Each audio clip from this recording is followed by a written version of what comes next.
আজকে আসলে অনেক কিছু হয়ে গেছে।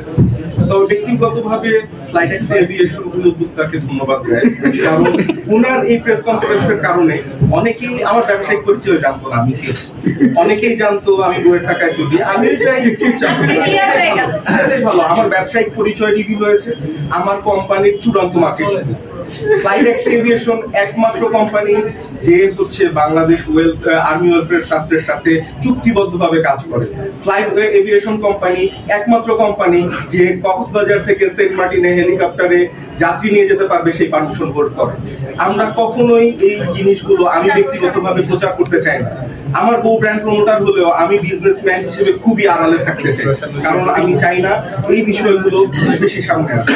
তো ওনাকে ধন্যবাদ যে আমাকে রিভিল করা এবং আমার ব্যবসায়কে প্রচার প্রচারণা করা।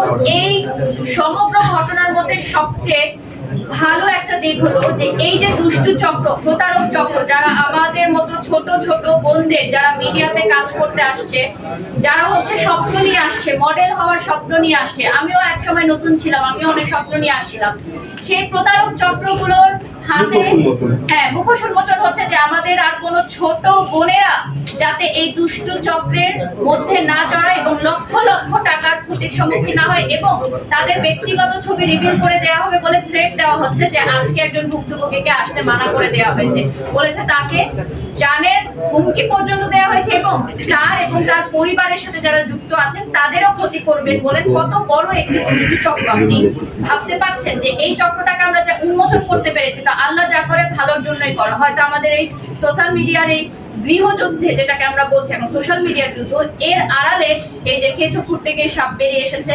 তো যে সকল ছোট বোনেরা, আমি জানি না 6টি কি মেয়ে কিনা যারা ভুক্তভোগী, ছেলেরাও আছে, 6 জন ছেলে আছে, ছেলে এবং মেয়ে আছে।